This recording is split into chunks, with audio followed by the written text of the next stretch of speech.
Welcome to story point. आज की कहानी लाल मुर्गी की कहानी है।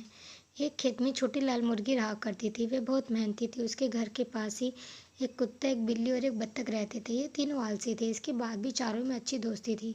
कई बार कुत्ता, बिल्ली और बत्तख छोटी लाल मुर्गी का फ़ायदा उठाते थे। वे मेहनत करके अपना भोजन तैयार करती और ये तीनों खाने पहुंच जाते। मुर्गी भी दोस्ती के कारण इन्हें कुछ नहीं कहती थी।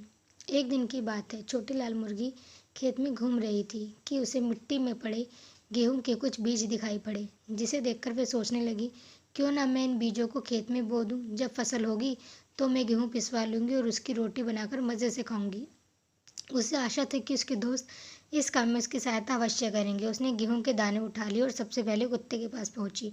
उसने कुत्ते से कहा, दोस्त देखो, मुझे खेत में गेहूं के बीज मिले हैं। मैं इसे बोना चाहती हूँ, क्या तुम मेरी सहायता करोगे?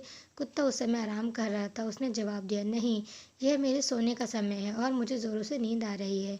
मैं अभी ये काम नहीं कर सकता। छोटी लाल मुर्गी बत्तख के पास पहुंची और उससे पूछने लगी, दोस्त, क्या तुम इन गेहूं को बोने में मेरी सहायता करोगी?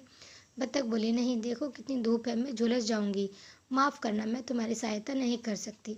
छोटी लाल मुर्गी बिल्ली के पास गई और उसे भी गेहूं के बीज दिखाकर पूछा, दोस्त, कुत्ता और बत्तख तो मेरी सहायता नहीं कर रहे हैं, क्या तुम मेरी सहायता करोगी? बिल्ली बोली, देखो, इस समय तो मैं पड़ोस के घर में दूध पीने जा रही हूँ, इसलिए अभी तो मैं तुम्हारी सहायता नहीं कर सकती। दूध नहीं मिला तो मैं भूखी रह जाऊंगी।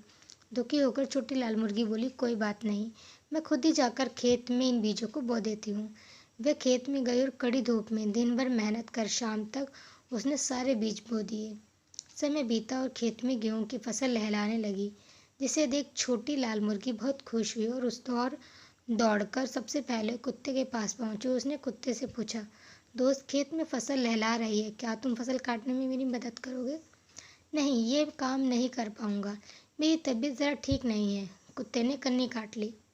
छोटी लाल मुर्गी बत्तख के पास पहुंची और उसे सहायता करने के लिए कहा, तो वह बोली, देखो, देख तो रही हो मैं कितनी छोटी सी हूँ, मैं कैसे खेत में फसल काटूंगी? माफ़ करना, मुझसे ना हो पाएगा। छोटी लाल मुर्गी बिल्ली के पास पहुंची, जो नहाकर आई थी और धूप में बैठी थी। छोटी लाल मुर्गी ने उससे फसल काटने की सहायता मांगी, तो वह बिदक कर बोली, नहीं, ये काम नहीं करूंगी, मैं अभी अभी नहा कर आई हूँ, मैं वहाँ धूल मिट्टी में गंदी हो जाऊंगी। छोटी लाल मुर्गी दुखी होकर वहाँ से चली गई और सीधे खेत में पहुंची।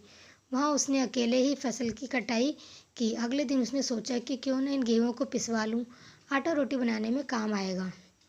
वह फिर कुत्ते के पास गई और उसने कहने लगी, दोस्त, चलो ना मेरे साथ आटा चक्की तक, मुझे इन गेहूं को पिसवाना है। ऐसे काम के लिए मुझसे ना कहा करो, मैं इन सब कामों के लिए नहीं बना हूँ। कुत्ते ने दो टूक जवाब दिया। छोटी लाल मुर्गी ने जब बत्तख से पूछा तो उसने फिर वही बहाना बनाया कि वह बहुत छोटी सी है, वह इतनी दूर आटा चक्की तक नहीं जा पाएगी। बिल्ली के पास जाकर बोली। तब छोटी लाल मुर्गी ने सहायता मांगी तो बिल्ली बोली, आटा चक्की से उड़ने वाले आटे से मेरे बाल खराब हो जाएंगे, मैं तो वहाँ नहीं जा सकती। छोटी लाल मुर्गी अकेले ही आटा चक्की गई और गेहूं पिसवा कर वापस आई। अकेले दिन उसने रोटी बनाने की सोची और अपने तीनों दोस्तों के पास पहुंची। तीनों खेत में खेल रहे थे। उसने पूछा, दोस्तों, क्या तुम रोटी बनाने में मेरी मदद करोगे? नहीं, तीनों एक स्वर में बोले, हमें तो रोटी बनाना आता ही नहीं। छोटी लाल मुर्गी ने अकेले ही जाकर रोटी बनाई।